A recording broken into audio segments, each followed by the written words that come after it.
All right, I'll go ahead and get started. Welcome to the webinar, everybody. My name is Anna Grimes. I'm the head of marketing here at CoderZ. Today, we are really excited to be talking about the new assessment center that is available to, or new assessment tools that are available to you on the CoderZ platform within your courses. So I am joined today by Elizabeth Bacon, who is the Director of Pedagogy here at CoderZ. If you've attended other webinars with us, you've probably seen her face. And you probably are familiar also with Kevin Driscoll, who is our school success manager. So he's really the person that you all can work with closely to get the best out of your CoderZ platform and the things that you're doing with it in your classrooms. So today, Elizabeth will be going into sort of the pedagogical approach to why we brought assessment onto the platform, why we think it's really important and how you can best utilize it in your classrooms. And then Kevin Driscoll will be actually showing you what the new tools look like within the platform and how you can navigate them to maximize their use. So thank you all so much for joining us. We're recording the webinar today. So afterwards, we can definitely send you the recording if any of you all need to drop early or anything like that. But at the end, we will open it up for questions. And you have two of our best folks here. So if you have questions about how best to utilize our assessment tools, definitely save those questions for the end. Also, there are a couple other CoderZ folks here from our product team and marketing that can answer any questions you have in the chat during the webinar. So without further ado, Elizabeth, you can take it over. Hi, Anna. Thanks so much, and thanks everybody for showing up. I'm super excited about these feature improvements and this new center. I was lucky enough to get to work really closely with the product and design team, and just shout out to Nastia, who is our VP of product, who is just really instrumental in getting all of this stuff here to better support the teachers. So thanks to them, thanks to Hila as well. She's not, you can't see her, but she's down there. Anyway, so let me just, without further ado, I wanted to go into a little bit of the background of what our beliefs were and what our philosophies are that really inform these changes that we're making to the assessment center. And I say changes, everything that you're used to is there, but we're adding in a lot more robust support for really getting insight into what students are learning. So the very first thing about our beliefs about assessment is that assessment should be transparent. So that means a couple things to us. We need transparency and assessment about what our pupils are going to be doing, and also what learning they're going to be demonstrating. So we want to make sure that's transparent to the teachers and transparent to the students. What do we expect them to do, and what do we expect them to learn? And those aren't always the same thing. What you're doing, what you're learning, the activity and the learning are not always the same, but really where those two things meet, that's how they demonstrate learning. So what are the activities that students are engaging in? How do those activities demonstrate learning? And really, how can we identify those key places within the curriculum that teachers can go to? We do know teachers are really busy, so it's going to be difficult for teachers to dig into every single coding exercise that the students are doing. So we want to make it really, really clear where you can go to really get the best insight about what they're learning. That said, we wanted to be really careful about ensuring that we were clear about the fact that activity and learning are not synonymous, that pupils can engage in a lot of activity without necessarily engaging in the learning process. Now, we hope that we've structured our activities in such a way that if you are engaging in activities, you are going to be learning as well. But really to note, like, where are we really tracking activity and looking at progress throughout certain missions that the students have, and where are we really looking at what's the learning that occurred and how we have evidence of that learning.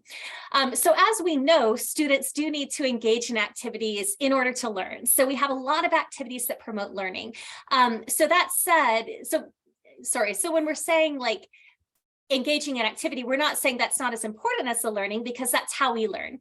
But we do want to make sure that we can track whether students are engaged in the activities that promote learning, but differentiate between them. Where are we measuring whether students are doing the things that they need to do in order to learn, and where are we actually assessing whether or not that learning has occurred?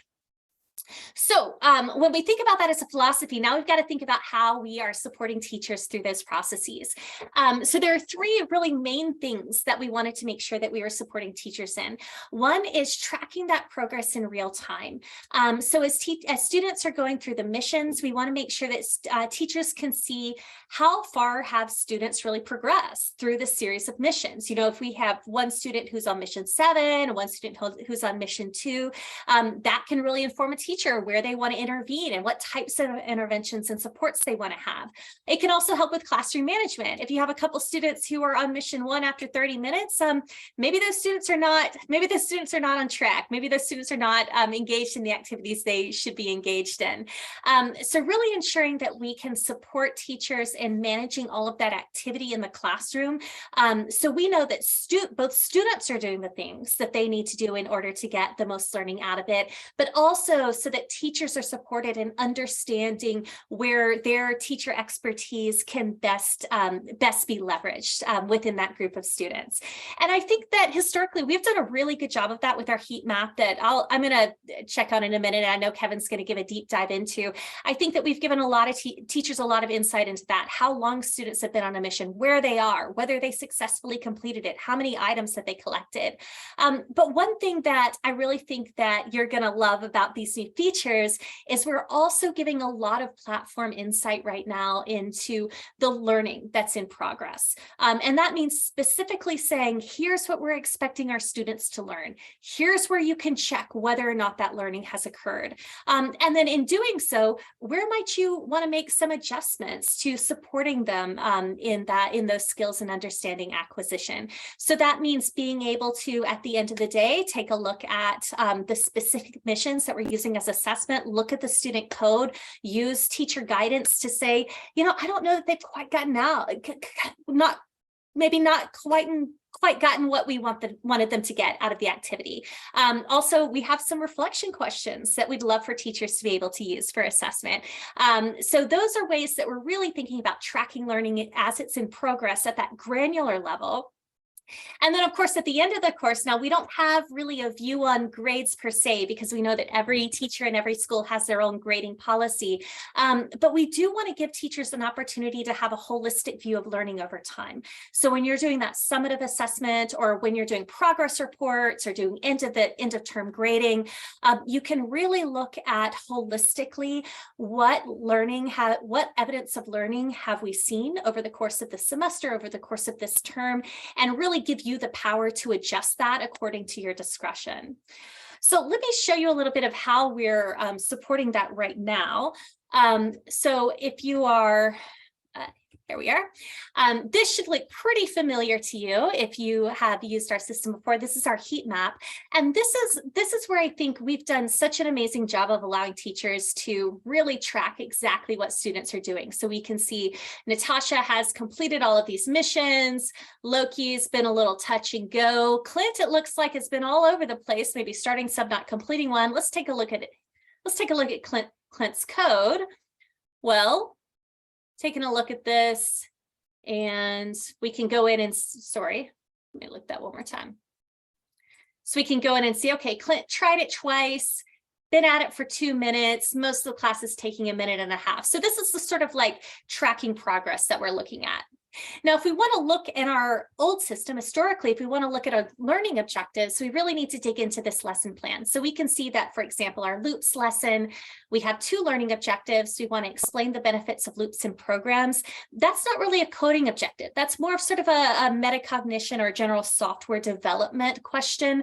And we use these reflection questions for that. So we have these reflection questions inside the lesson plan where teachers can use this as an exit ticket, discussion question, and really give some guidance for what we're really looking for inside these questions. And we have here, right here for our learning objective, explain the benefits of loops and programs. We direct teachers to the reflection questions and kind of give them an idea of what to look out for to make sure students have gotten what they need. Using loops to execute a program, well, they're doing that all through this lesson. However, or not through this lesson, excuse me, through the Lost City. But we do give you a specific place to check. Why don't you check mission 6? And the reason we chose mission 6 is it's more towards the end. It's not as scaffolded as some of the other missions. So it really gives you a chance to see, how did students do on this once the scaffolding has fallen away, once they've had a chance to practice it a little bit. So I'm really happy that we have all this guidance, all of the support, but what I told Nastya and some other people in the product design is what would make me even happier is if all of this information could be found inside the platform, where I know teachers are spending a lot of their time. And as Nastya probably remembers, that was not my only ask. Oh, here are all our teacher supports. I had quite a few pedagogical asks for the platform. First of all, I said, let's make it easier to find those assessment opportunities. So we tell you in the lesson plan, look at mission 6. Wouldn't it be great if mission 6 had some indication that let teachers know this is where you're going to look? Once you find that assessment opportunity, let's make sure you know what you're assessing. So let's clearly identify the learning objectives inside that assessment opportunity and make sure we give teachers guidance in how to evaluate that. We know a lot of our teachers are new to computing and new to robotics, and we really appreciate all the teachers who are willing to step up and do that as this discipline is emerging. And we want to make sure people have all the support that they could use to evaluate learning. So we want to evaluate that. We also want to be able to communicate that to students. And we want to make sure all the assessment opportunities are included. So you'll notice that we direct you to the mission on the platform in the lesson plan, but those reflection questions weren't there before. Well, I said, please put those reflection questions in the platform so all of that data can be marked inside there. And I asked for some easier summative assessment. So you'll notice in the platform, as we go in here, we can get all these learning objectives, but there's no place where I can really look at them all at the same time. So I said, is there a way that we could give teachers a place to say, here's what's happened over the course of the semester? And I asked, can we organize these by objective and strand? So for example, we have some objectives related to algorithms and programming, some objectives related to more sort of discipline practices. So all of these things, can we organize them according to objective and strand? So these were my asks. They were a lot of big asks. We also, in making these changes, we use teacher feedback. We have an excellent team of design experts, product experts, and I'm really excited about what they came up with. And I'm going to turn it over to Kevin to give you a tour of the solution that they produced. All right. Thank you, Elizabeth, and I appreciate you all being here today. I'm going to share my screen and we'll just dive right into the platform here. So this probably looks very familiar. It's just kind of your CoderZ homepage. We're going to go to our classes. And we're actually going to go into the class overview and we'll see the heat map. And the heat map is going to look just a little different. There's some extra symbols there. There's some extra red asterisks. We also see a tab up here that says learning objectives. So I'm just going to start by going into the new tab, learning objectives. And in this tab, you'll see 6 different categories. And within each category, there's a variety of learning objectives. And all of these categories and learning objectives relate to the CoderZ Adventures course. So I'm just going to choose a random category. Let's go into writing algorithms. And when I expand that, you'll see that there's 10 different learning objectives within that category. And it looks a lot like the heat map, but we're seeing some different colors and different symbols. So I want to go into what that all means. So like I said, these are the learning objectives. Now we have our students over here. And if we use Bruce as an example, it looks like all the work that Bruce has done so far in the Adventures course, it seems like when it comes to writing algorithms, that he's completed a mission or answered some reflection questions that revolve around this learning objective. Okay, so all the rest that are gray essentially mean that there's no evidence in the system that this student, Bruce, has mastered a learning concept or a learning objective. In fact, Bruce probably still needs to complete some of these missions or answer reflection questions in order for those gray tiles to change to a different color. And the next color I want to go into is purple. So if you go down to our student Loki here, Loki seems to have a purple tile under the explain loops learning objective. And that essentially means that he's done something in the platform or in the courses where we can now, as a teacher, go in, look at his work and assess. So it basically means we're waiting to assess this this learning objective. If it's blue, that means that as a teacher, we've already gone in and manually assessed their work.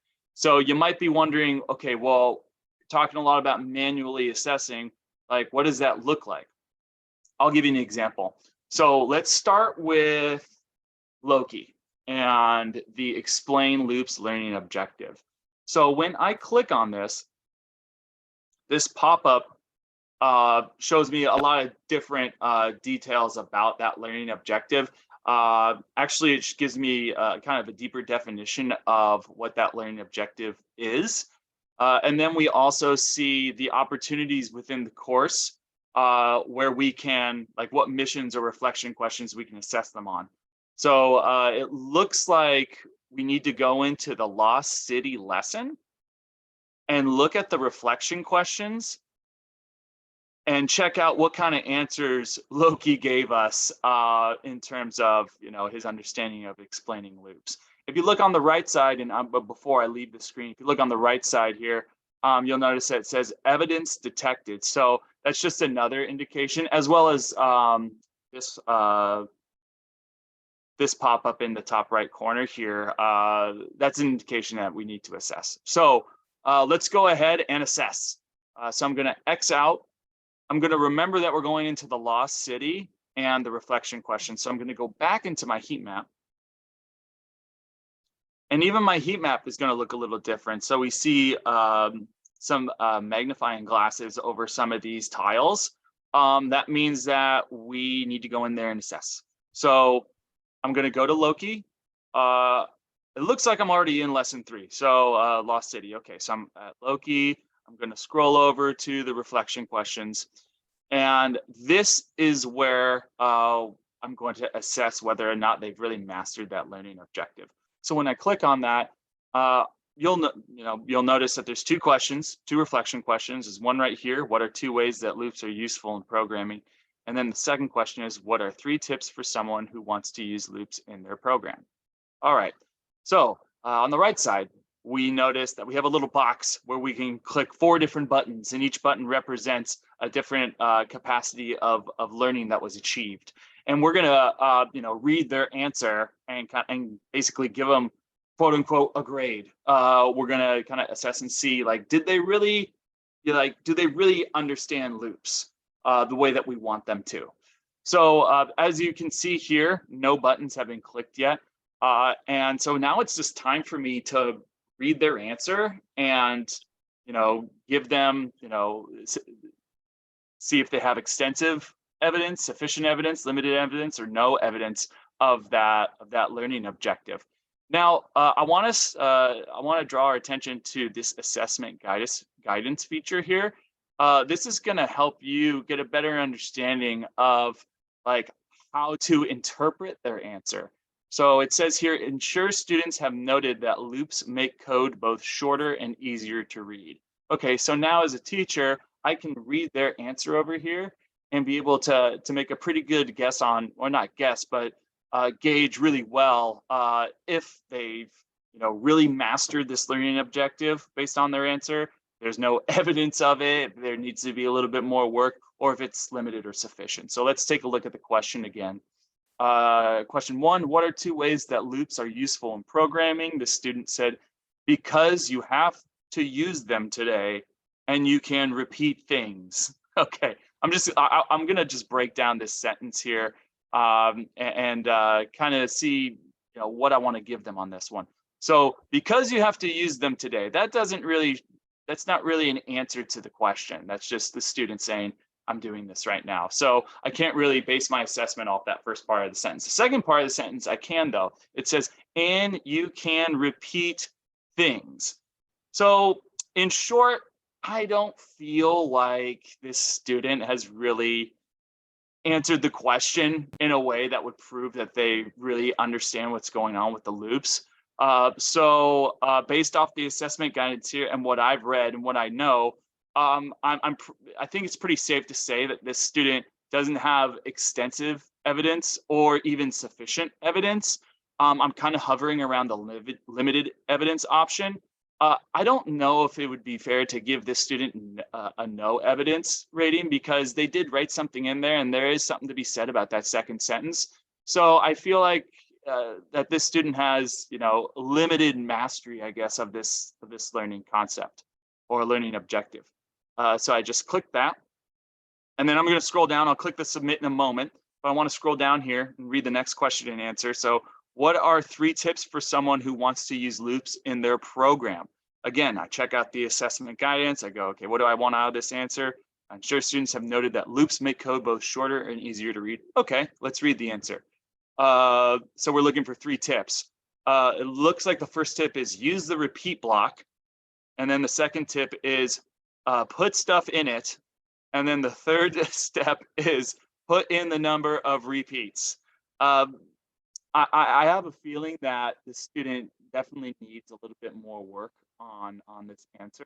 I'm not going to say that there's no evidence, but I feel pretty confident that it's floating around the limited evidence option here. I don't think the student has extensive or sufficient evidence in terms of satisfying what we're looking in this assessment guidance feature, and then just what they gave us as an answer. So I'm going to go ahead and push limited evidence.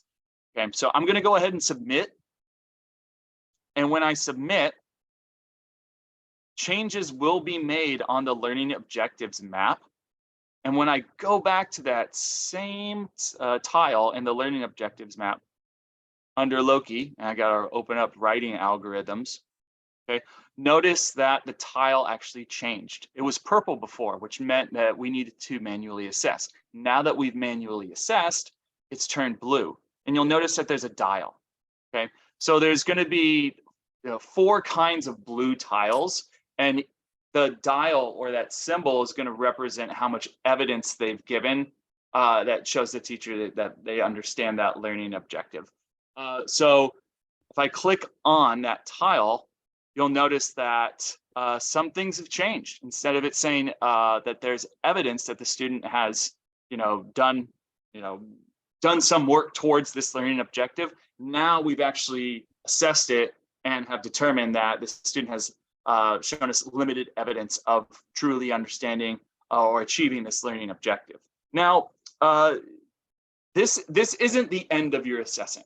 If you'd like to go talk to this student about this particular learning objective in those reflection questions, and after some time, the student shows that they actually do, in fact, understand this concept, you can actually change your assessment in the top right corner here just by simply clicking on it, and change the assessment accordingly. So if Loki showed that they really understood it after a 5 or 6 minute conversation, maybe redid some of those reflection questions, you can go ahead and give them a different mark there. So this is something that the learning objectives map can be used at a lot of different points throughout the semester or throughout the block or the period. Like you could check this like a few days after they've already done this mission, or that they've completed those reflection questions. Like Elizabeth said, it could be used as a summative thing where towards the end of the block or the course of the semester or quarter,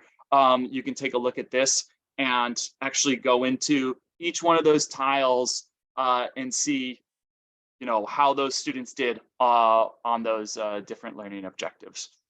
All right, so I'm just going to take a quick look back at our heat map here, and I'm going to stay in the same learning objective, and I'm just going to go to a different student. I'm going to go to Tony right now, and it looks like when I click on Tony's that we see our normal heat map kind of activity read. 2 attempts, last attempt was on this day at this time. And it looks like, in fact, this has already been assessed by the teacher. So if I look at these questions, the same questions as last time, What are 2 ways that loops are useful in programming? Their answer, you don't have to use as many blocks, and also it's easier to see how many. So of course, just me being a teacher, I wish that there was a capital Y at the beginning of the sentence and a period at the end, but that's not what we're assessing.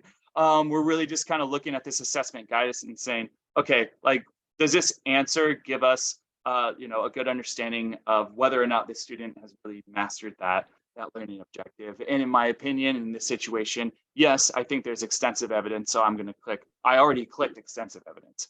And then for question number 2, it says, same question as last time. What are 3 tips for someone who wants to use loops in their programs? Really well formatted, easy to read for me as a teacher. It looks like their first step is count the number of times. Second step, put all things inside the loop if they have to repeat together. And then 3, start without the loops, then look for the repeat pattern so you can figure out the loop. Lots of details in this answer. It's very legible. I can understand what they're trying to say based off what I'm seeing in the assessment guidance as well. I feel like the student has shown extensive evidence of mastering that learning objective. So I gave them that rating, and then I submitted.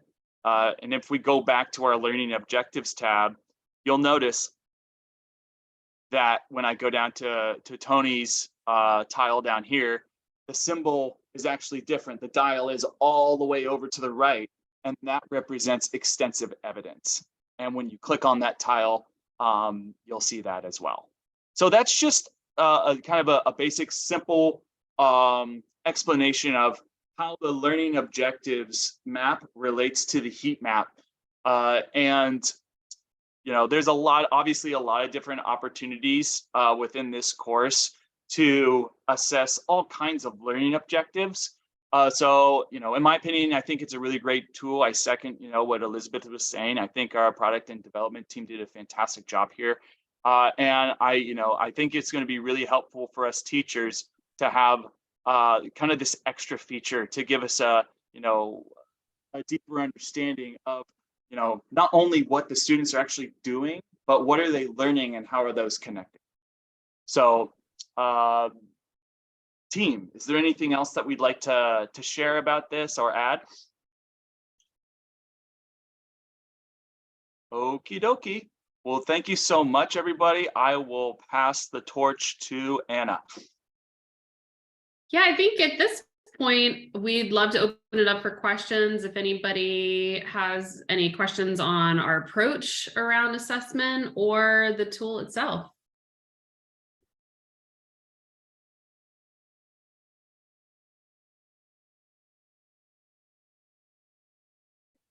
Well, I would say we had a note in the chat about competency-based